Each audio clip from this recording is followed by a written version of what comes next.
베드로후서 2장 12절에서 16절까지 말씀입니다. 2장 12절 16절 말씀 읽겠습니다. 그러나 이 사람들은 본래 잡혀 죽기 위하여 난 이성 없는 짐승 같아서 그 알지 못하는 것을 비방하고 그들의 멸망 가운데에서 멸망을 당하며 불의 값으로 불의를 당하며 낮에 즐기고 노는 것을 기쁘게 여기는 자들이니 점과 흠이라. 너희와 함께 연회할 때에 그들의 속임수로 즐기고 놀며 음심이 가득한 눈을 가지고 범죄하기를 그치지 아니하고 굳세지 못한 영혼들을 유혹하며 탐욕에 연단된 마음을 가진 자들이니 저주의 자식이라. 그들이 바른 길을 떠나 미혹되어 부올의 아들 발람의 길을 따르는도다. 그는 불의의 삭슬 사랑하다가 자기의 불법으로 말미암아 책망을 받되 말하지 못하는 나귀가 사람의 소리로 말하여 이 선지자의 미친 행동을 저지하였느니라. 아멘. 탐욕에 연단된 마음을 가진 거짓 목자. 이 거짓 목자 이단들의 특성이 어떠한지를 자세히 말씀해주고 있네요. 베드로후서 2장. 정욕으로 살아가는 사람들이에요. 이들은 오직 그 악을 행하며 거짓을 말하고 가르치면서도 자신의 잘못에 대해서 전혀 인식이 없어요. 그러니까 거짓을 진리인 것처럼 아주 뻔뻔하다, 당돌하다 그랬죠. 죄의식도 없이 아주 담대하게 말하고 주장하는, 교만하고 자신의 주장과 가르침만이 진리다라고 확신하면서 영광 있는 자들을 비방한다. 그러니까 예수 그리스도를 정죄하고 비방하며 신성 모독의 죄인으로 몰아 십자가에 못 박아 죽인 예수님 당시의 대제사장, 바리새인들, 사두개인들, 서기관들이죠. 외식하는 자들입니다. 이들은 예수님을 끝까지 정죄하고 비방했어요. 비방했습니다. 이런 자들이라고 볼 수 있겠죠. 그러니까 거짓을 진리로 믿고 진리를 거부하죠. 전혀 돌이킬 의도가 없는 사람들이에요. 그들의 실체가 어떠하냐? 12절 잡혀먹기 위해서 난 이성 없는 짐승과 같다. 짐승과 같다. 이성이 없는 짐승이다. 잡혀먹기 위해서 멸망을 향해 가는 것인데, 그러니까 이들은 절제하는 자들이 아니라는 거예요. 그냥 육체 정욕이 시키는 대로 살아가는 사람들이죠. 그러니까 이성이 없는 짐승들, 그 짐승들은 오직 두 가지에 충실할 뿐이에요. 하나는 먹이 사냥이죠. 또 하나는 생식 본능이에요. 이 두 가지밖에 없어, 짐승들에게는요. 그들에게 무슨 양심이나 자비 이런 건 없습니다. 그냥 육체 정욕대로 사는 자들이 이와 같다. 이성이 없어요. 짐승과 같다는 거예요. 오직 자기의 정욕이 시키는 대로만 하는 거예요. 시키는 대로. 이게 짐승이죠. 이런 육체 정욕대로 사는 자들의 모습이 로마서 1장 21절 이하에 잘 나와 있습니다. 하나님을 알되 하나님을 영화롭게도 아니하며 감사하지도 아니하고 오히려 그 생각이 허망하여지며 미련한 마음이 어두워졌다. 스스로 지혜 있다 하나 어리석게 되어 썩어지지 아니하는 하나님의 영광을 썩어질 사람과 새와 짐승과 기어다니는 동물 모양의 우상으로 바꿨느니라. 그러므로 하나님께서 그들을 마음의 정욕대로 더러움에 내어버려 두사 그들의 몸을 서로 욕되게 하게 하셨으니 이는 그들이 하나님의 진리를 거짓 것으로 바꾸어 피조물을 조물주보다 더 경배하고 섬김이라. 주는 곧 영원히 찬송할 이시로다. 아멘. 하나님을 영화롭게, 하나님을 알지만 하나님을 영화롭게 하지 않았다는 거예요. 감사하지도 않고 이렇게 우상, 하나님보다는 우상을 만들어 그것을 더 사랑하고 섬기게 되었다. 그러니까 육체 정욕대로 살아가는 사람들의 모습이 이와 같다는 거죠. 하나님을 알지만 이런 모습으로 흘러간다는 거예요. 탐심, 정욕에 이끌리는 것, 탐심은 곧 우상숭배죠. 우상에 이끌려. 그러니까 자신의 정욕대로 사는 것은 곧 자기중심이니까 우상이죠. 그 자체가 우상입니다. 그러니까 사람이 하나님의 형상대로 지음받아 존귀한 존재이긴 하지만 죄로 인해서 영이 죽어버리는 거예요. 곧 영이신 하나님과의 관계가 끊어지게 되는 거죠. 그러니까 영이신 하나님과의 관계가 끊어져 버리면 어떻게 되는 거예요? 이제 육체 욕심대로 사는 겁니다. 육체 정욕대로 살아가는 거죠. 이끌려 살아가게 된다. 시편 49편 12절 이하죠. 사람은 존귀하나 장구하지는 못하며 멸망하는 짐승 같도다. 이것이 바로 어리석은 자들의 길이며 그들의 말을 기뻐하는 자들의 종말이로다. 그가 비록 생시에 자기를 축하하며 스스로 좋게 함으로 사람들에게 칭찬을 받을지라도 그들은 그들의 역대 조상들에게로 돌아가리니 영원히 빛을 보지 못하리라. 20절. 존귀하나 깨닫지 못하는 사람은 멸망하는 짐승 같도다. 아멘입니다. 정확하게 지적해주고 있네요. 사람은 존귀하지만 육체 정욕에 방임하고 그대로 살아가면 짐승보다도 못하다는 거예요. 짐승과 같다. 짐승보다 못한 사람도 많죠. 그 알지 못하는 것을 비방하고 그들의 멸망 가운데서 멸망을 당한다. 그러니까 이 거짓 이단들, 거짓 목자들은 알지 못하는 것을 비방한다 그랬어요. 알지 못한다. 뭘 모르겠어요. 그러니까 일단 영적으로 무지하다는 것이죠. 영이신 하나님을 알지 못합니다. 그러니까 그들은 뭐 하나님과 하나님의 말씀을 들먹이고 예수님의 이름을 들먹일지 모르나 말씀과 성령으로 거듭나지 못한 사람들이에요. 영이 죽어있는 상태이기 때문에 영적으로 무지합니다. 즉 하나님과 예수 그리스도 그분의 뜻, 말씀에 대해서 잘 몰라요. 무지한 사람들입니다.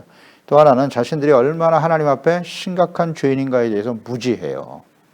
영이 죽어 있으니까 육체의 욕심을 따라 살아가는 것이 너무나 당연하다고 여기는 거예요. 죄의식이 전혀 없다는 것이죠. 자기가 죄인이라는 사실을 몰라 하나님을 모르니 죄의식이 있을 리가 없잖아요.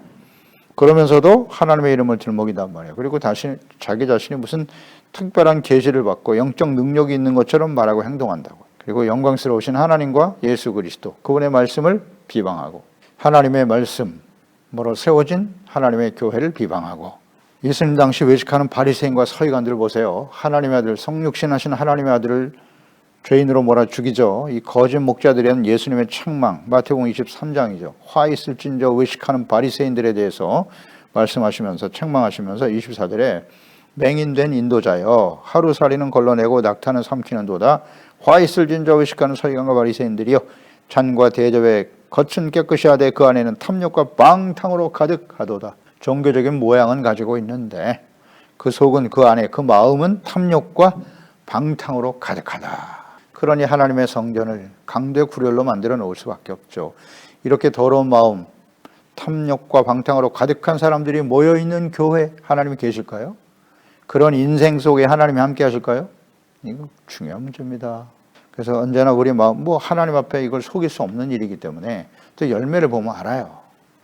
그 사람이 탐욕과 방탕으로 가득하다면 반드시 부패한 모습으로 나타나겠죠. 속일 수가 없습니다.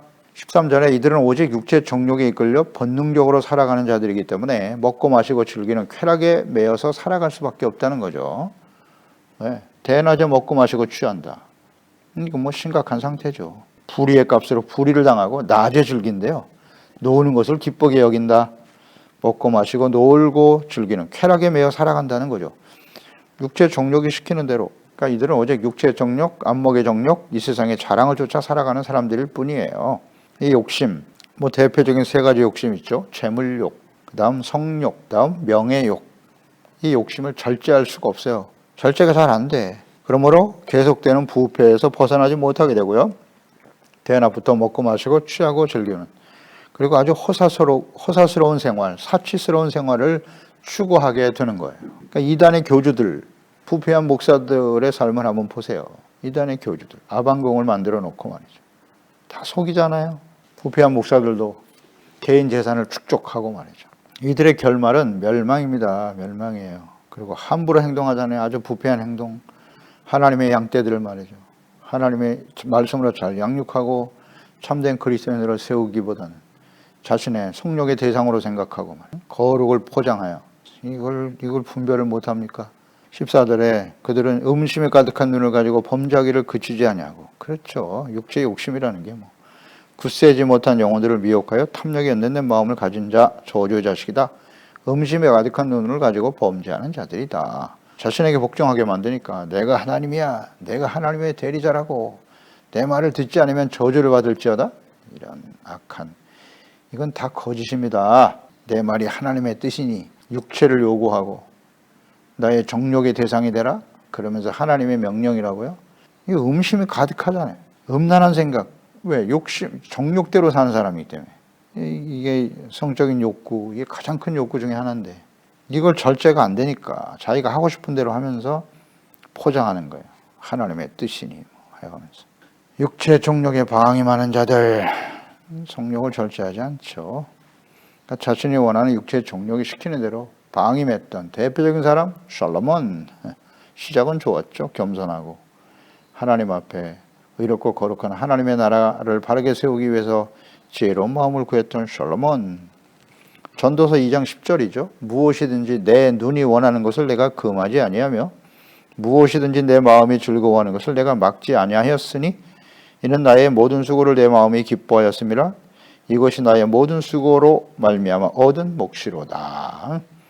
이런 고백을 하잖아요. 눈이 원하는 것, 육체의 욕심이 시키는 대로 했다는 거예요. 내 마음이 즐거운 것을 내가 막지 않았다. 그대로 방임해버렸다는 거죠. 그러니까 자신이 전무후무한 그 어떤 누구도 받을 수 없는 하나님으로부터 지혜와 총명을 받은 사람인 건 맞는데 육체의 욕구를 육체가 시키는 모든 것을 그대로 방임했다.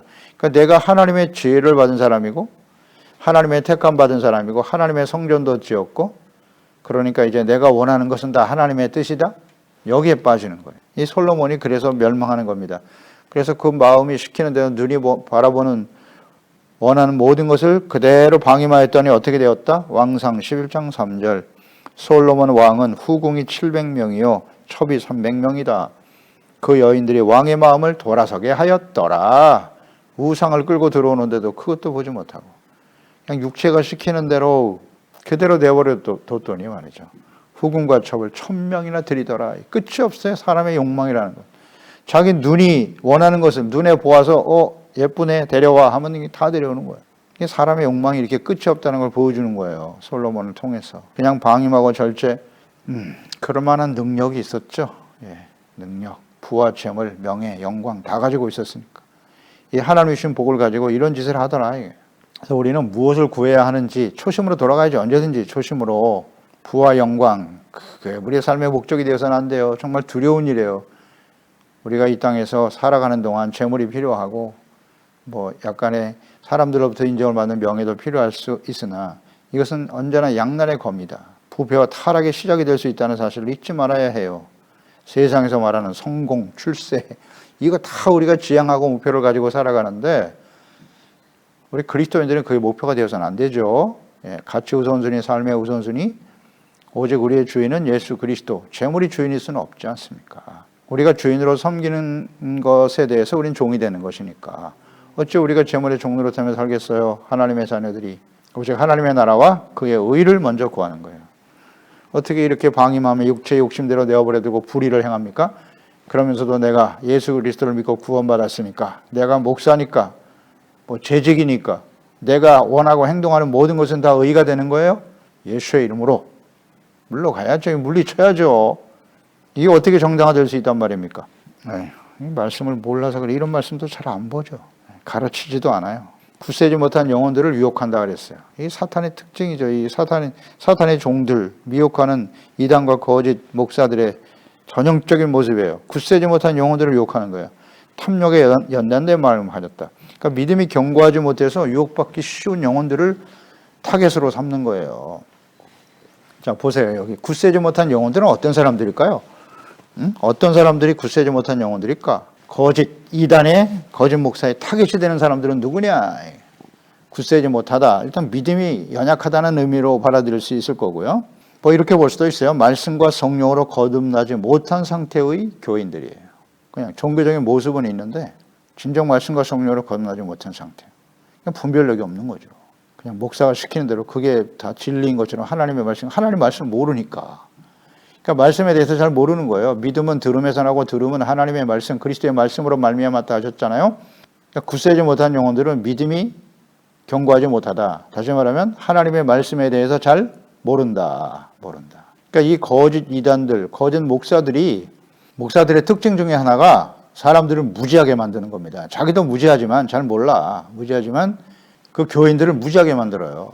그래서 자기가 만드는 어떤 특별한 목회 철학이니 이렇게 자기 나름대로 성경을 이해해서 그 틀에 맞춰버리는 거예요. 그리고 하나님의 말씀을 전부 거기다 갖다 맞추는 자기 나름대로의 사상이나 철학 이런 걸 만들어 놓고 아니 무슨 성경 말씀이 사상과 철학의 대상입니까? 목회 철학이라는 게 의미가 있나? 하나님 말씀대로 하는 거지.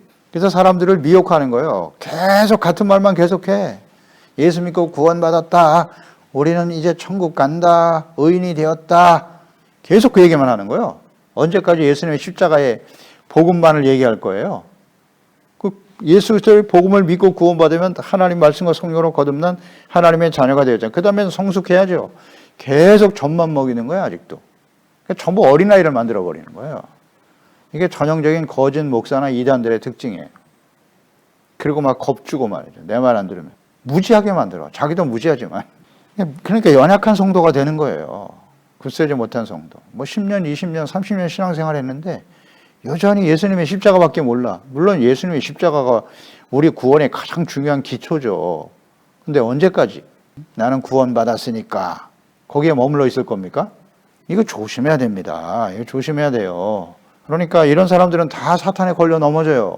이런 말씀을 주로 많이 듣는 교회 성도들이 아마 이단에 많이 뺏길걸요. 여기 통계가 나와 있는지 모르겠네. 어떤 사람들이 가장 이단에 많이 넘어가는지. 굳세지 못한 영혼들을 만들어버린 책임이 있어요, 목사들이. 여기 나와 있잖아요. 굳세지 못한 영혼들. 또 굳세지 못한 영혼은 뭐예요? 그러니까 말씀에 대한 지식이 잘못되어 있거나 전혀 없거나 잘 몰라.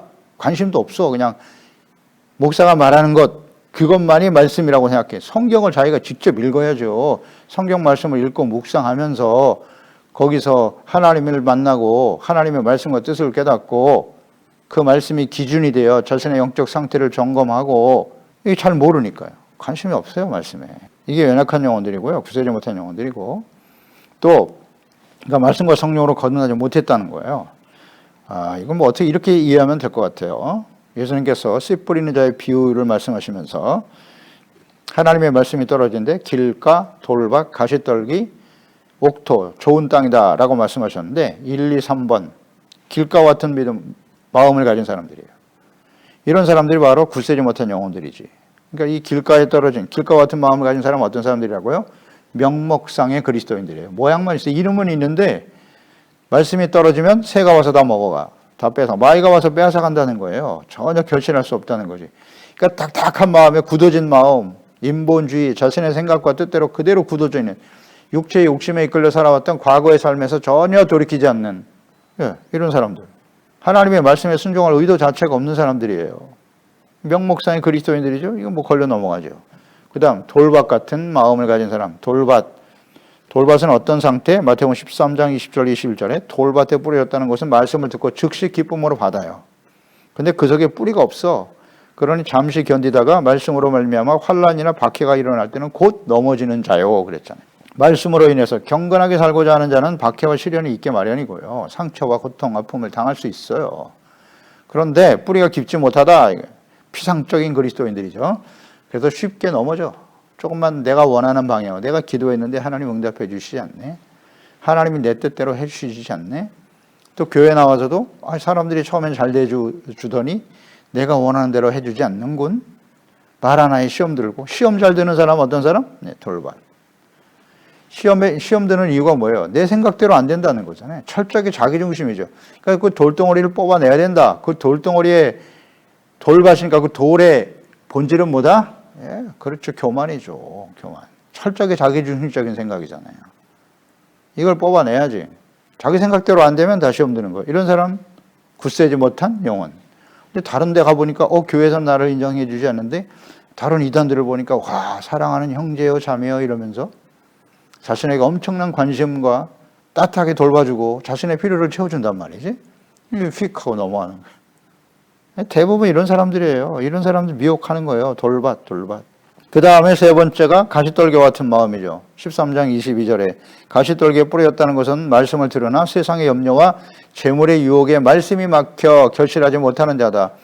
말씀을 듣고 좀 잘하긴 해요. 신앙생활도 좀 했는데 세상의 염려가 많아. 먹고 마시고 무엇을 먹을까 입을까 마실까 염려 속에서 벗어나지 못하고 있어.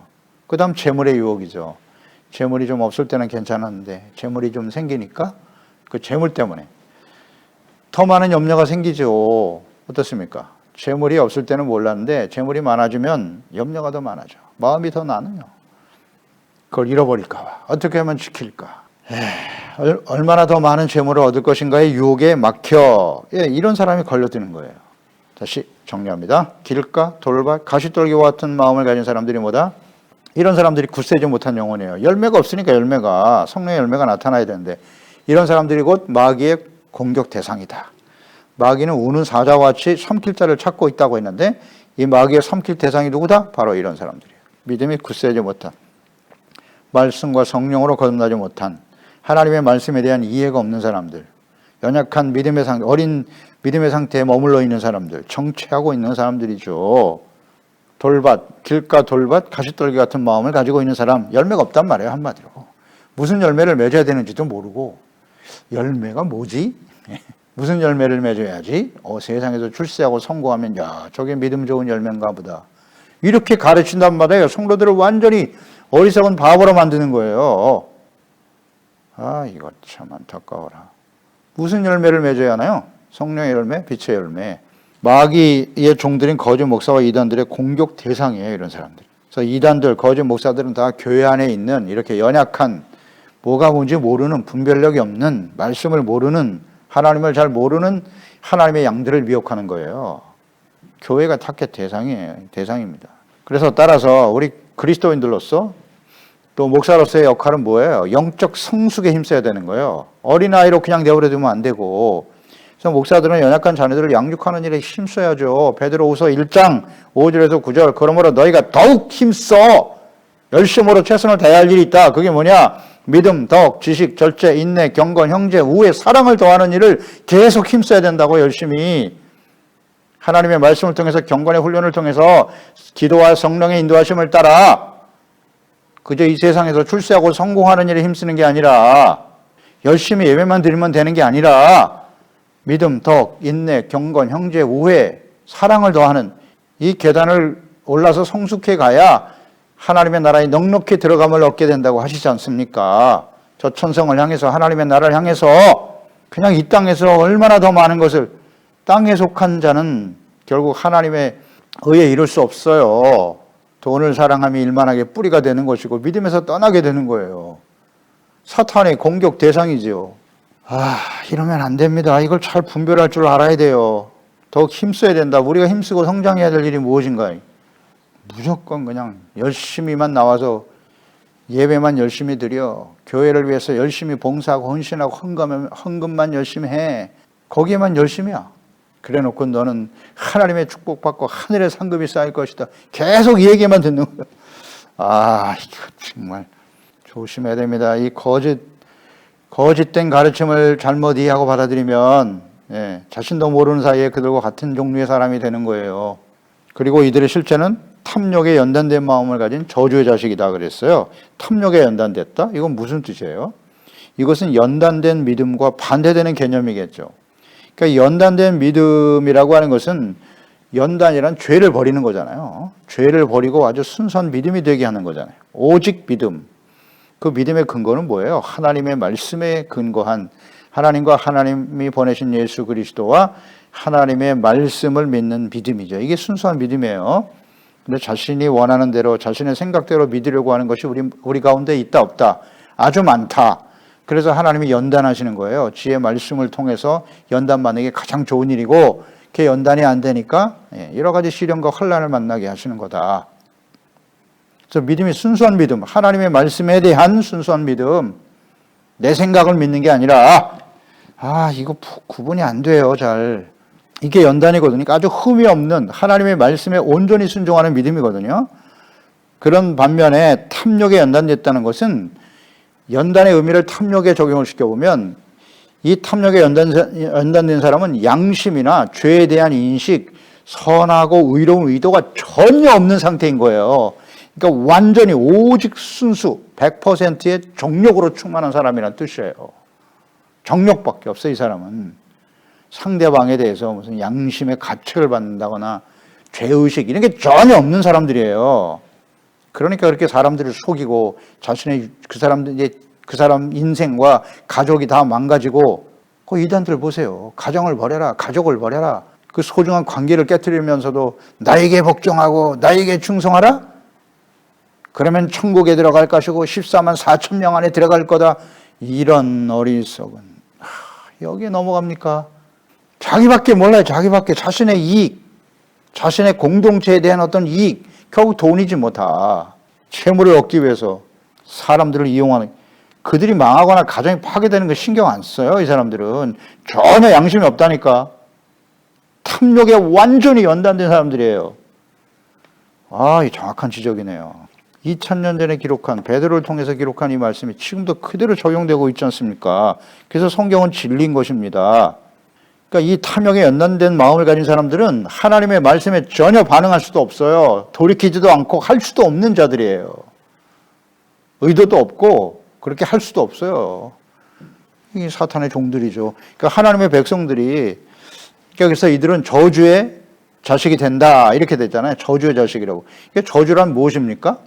하나님의 자비와 긍휼이 사라진 상태에 나타나는 하나님의 공의의 심판. 이게 저주예요. 하나님의 자비고, 하나님은 자비와 긍휼이 하나님이세요. 언제든지 말씀을 듣고 회개하고 돌이키면 얼마든지 용서해 주세요. 근데 마음이 얼마나 완악한지 탐욕과 죄악에 충만해서 완전히 취해버린 거죠. 돌이키지 못하는 거예요. 그러면 하나님의 긍휼과 자비가 끊어질 때가 온다. 예레미야에서 우리 충분히 묵상했잖아요. 하나님의 백성들에게 그렇게 하나님의 40여 년 동안 외치면서 듣지 않으니까 이제 내가 너희를 더 이상 긍휼히 여기지 아니하리라. 이게 저주입니다. 신명기 11장 28절에 너희가 만일 내가 오늘 너희에게 명령하는 도에서 돌이켜 떠나 너희 하나님 여호와의 명령을 듣지 아니하고 본래 알지 못하던 다른 신들을 따르면 저주를 받으리라. 하나님이 하신 말씀이잖아요. 이게 하나님의 공의란 말이에요. 저주, 우리가 하나님의 백성인데 왜 저주를 받습니까? 그러면 지금 이 신명기 말씀 하나님께서 누구에게 하고 계신 말씀입니까? 성경은 누구에게 하시는 말씀입니까? 하나님의 자녀 백성들입니다. 하나님의 자녀 백성들이 저주의 자식이 될 수도 있다는 거예요. 이 경고를 하고 있는 거지 않습니까? 하나님께서. 그러니까 그런 사람이 되지 말라고 하시는 거죠. 안타까운 일입니다. 지금 이 신명기 11장, 이제 마지막 가나안 땅을 들어가기 위해서, 가나안 땅 순종만 하면 바로 들어갈 수 있는 길이었는데 불순종하고 다시 이집트로 돌아가자고 온마음 불평하니까 40년 동안 광야 생활을 허락하시잖아요. 연단의 시간이었죠. 연단. 하나님의 말씀으로 사는 거지 사람이 떡으로만 사는 게 아니라 말씀으로 사는 거다. 이걸 가르치시려고 40년 동안 연단하시고 이제는 가나안 땅 들어가기 직전에 이 말씀을 하신 거잖아요. 그들은 분명히 이집트에서, 애굽에서 구원받았어요. 구원받았습니다. 구원받은 하나님의 자녀들이 이렇게 될 수 있다는 거예요. 결국 광야에서 40년 동안에 다 죽었잖아요. 다 죽었어요. 여호수아와 갈렙만 빼고는. 말씀을 지키질 않아, 듣질 않고 모든 시대에 이것은 계속됐고요. 계속됐고. 그러니까 이렇게 하나님의 자녀 백성들이 저주의 자식이 될 수도 있다는 사실이에요. 이 이단들, 거짓 목사들 보세요. 처음 시작은 어때요? 구원받았어요. 예수를 믿고 구원받았다고요. 은혜로 시작해서 그 생을 저주로 마감할 수도 있다는 것을 경고하고 계시는 거잖아요. 그러니까 이단들과 거짓 목사들, 그들이 처음부터 잘못됐나? 가만히 보면 처음에는 다 하나님을 잘 믿어요. 시작은 순수했다고요. 그런데 성공하고 출세하고 자신의 욕심에 충실하다 보니 이렇게 거짓 목사가 되고 이단들이 되는 거예요. 사탄의 미혹이 되는 거죠. 그래서 더 이상 돌이킬 수 없는 성령, 이런 걸 성령 해방죄라고 하는 거예요. 성령 해방죄는 속죄할 제사가 없어요. 왜 속죄할 제사가 없다고요? 회개를 안 하니까. 회개를 할 수가 없어. 그러면 하나님 회개하면 용서해 주시는데 회개를 안 하니까 하나님의 공의가 작동하는 거죠. 그런 게 저주입니다. 성령 해방죄, 짐짓죄, 고범죄는 속죄할 제사가 없다고 그랬잖아요. 용서받지 못한다는 거. 왜? 회개를 안 하니까. 할 수가 없으니까. 그런 의미예요. 어렵지 않아요. 자, 그래서 이들은 발람과 같은 거짓 선지자들과 같은 사람들이다. 15절 16절에 발람의 예를 들었네요. 바른 길을 떠나 미혹되어 부올의 아들 발람의 길을 따르는 사람들이다. 발람의 특징은 뭐다? 불의의 삭슬을 사랑했다. 불법으로 말미암아 책망을 받았으나 깨닫지 못하니까 짐승 나귀의 입을 열어가지고 책망하지 않습니까? 이 발람을. 미친 행동을 저지했다. 미친 행동이라는 표현을 썼어요. 불의의 삭슬을 사랑하고 따라가는 사람, 발람과 같은 사람, 그리고 그런 사람은 미친 사람이다. 이렇게 말씀하고 있네요. 발람이 이스라엘 백성들, 민수기 22장이잖아요. 이제 하나님 백성들이 가나안 땅을 향해 가기 위해서 모압 평지에 머물러 있을 때였죠. 그때 이제 모압 왕은 두려웠어요, 사실은. 그래서 이들이 또 우리를 멸망시키는 거 아니야? 이런 생각을 해서 두려웠기 때문에 발람 선지자를 찾아가서 돈을 많이 줄 테니 너는 와서 이스라엘을 저주하라. 그런데 뭐 발람은 기도해봐, 기다려봐. 계속 기도하니까 하나님 가지 말라고 하셨죠. 이스라엘 백성들은 저주의 대상이 아니야. 내가 축복하는 복된 자녀 백성들이기 때문에 그럴 수 없다. 가지 마. 근데 계속 회유에 결국 넘어가죠. 돈 많이 준다니까. 불의의 삭슬 따라서 가다가 끝까지 하나님 입을 틀어 막아버렸죠. 그래서 이 발람은 축복의 말씀밖에는 전하지 못했어요. 이제 그 일로 인해서 결국 발람을 통해서 모압 땅에서 이스라엘 백성들이 행음하고 우상숭배하는 죄악에 빠지게 되는 거예요. 그의 역할이 굉장히 컸죠. 바로 이런 사람들이 발람이 거짓 선지자들의 전형적인 모습이라는 거예요. 재물과 명예를 추구하는 사람, 불의의 삭슬을 사랑하는 대표적인 사람이거든요. 그러니까 불의를 행함으로써 얻어지는 재물, 그 다음 명예를 추구하는 이단, 거짓 목사들의 특징이 이와 같다. 마지막 심판이 임박한 시대 버가모 교회에게 주신 말씀이잖아요. 계시록 2장 14절에 버가모 교회, 그러나 내게 두 가지 책망할 것이 있다. 거기 내게 발람의 교훈을 지키는 자들이 있도다. 발람이 발락을 가르쳐 이스라엘 자손 앞에 걸림돌을 놓아 우상의 재물을 먹게 하였고 또 행음하게 하였느니라. 버가모 교회, 마지막 심판이 임박한 시대의 교회 모습 중에 이런 모습이 있다는 거예요. 발람의 교훈을 지킨다. 발람은 누구? 불의의 삭슬 사랑하여 하나님의 뜻을 저버리고 자신의 욕망에 충실한 사람이죠. 그래서 우상 숭배에 빠지게 만들고 사람들을 다 멸망의 길로 인도하는 거예요. 이런 사람이 발람과 같은 사람. 마지막 때 이런 사람들이 교회 안에 많을 것이다. 그래서 이 경고의 말씀을 하고 계시는 거잖아요. 목사를 비롯해서 재직들과 성도들이 이 발람의 교훈을 따르는 사람들이 많도다. 이걸 정말 조심해야 됩니다. 우리는 이 마지막 때에 이 거짓 목사와 이단들 다 이런 모습 아니에요? 탐심에 연단되어 오직 100% 자신의 정욕만을 위해 살아가는 사람이 되지 않도록 어떻게 되겠어요? 말씀과 기도로 깨어 있어야죠. 자신의 생각대로 말씀을 보려고 하는 건 대단히 위험한 거예요. 자신의 생각을 딱 정해놓고 나는 이런 하나님이 필요해. 나는 이렇게 세상에 살면서 하나님 앞에 복을 받고 어려움 하나 당하지 아니하고 오래오래 장수하며 잘 먹고 잘 살 거야. 이걸 빨리 깨트려야 돼. 나의 생각이 중요하지 않다니까요. 여기에 오류에 빠져요, 목사들도. 힘들고 어렵게 살아가는 사람들에게 어떻게 하면 위로를 줄까, 소망을 줄까. 듣기 좋은 말만 해야지. 사는 것도 힘든데. 이 생각에 사로잡혀 버리면 전부 말씀을 그런 식으로 뽑아서 전하기 시작하는 거예요. 이게 굉장히 위험합니다. 이게. 목사들이 여기 함정에 다 빠져요. 성도들도 마찬가지고. 성경을 있는 그대로 봐야죠. 전체적으로 하나님의 뜻이 어떠하신가. 잘못된 믿음을 가지면 큰일 납니다. 조심해야 합니다. 기도하겠습니다. 하나님 아버지, 오늘도 이단들의 특성이 어떠한지, 거짓 목사와 이단들의 모습이 어떠한지, 그를 따르는 거짓된 믿음을 가진 사람들의 특성이 이와 같다는 것이겠지요. 그래서 우리는 항상 조심해야 됩니다. 하나님 앞에서 이성 없는 짐승과 같이 오직 탐심에 연단되어진 사람들, 오직 욕심에 이끌려 살아가는 인생이 되지 않도록 해야겠죠. 우리가 추구해야 될 것은 무엇인가를 잘 생각하고요. 불의를 행하서라도 세상에 출세하고 성공하려고 하는 건 정말 이 사탄의 유혹입니다. 그래서 하나님 앞에 우리가 믿음으로 시작해서 더욱 지식 인내, 절제, 경건, 형제 우의 사랑을 더하며 성숙해가는 하나님의 자녀답게 그리스도를 따라가는 온전한 믿음의 사람들로 세워질 수 있도록 도와주세요. 예수님의 이름으로 기도드리옵나이다. 아멘.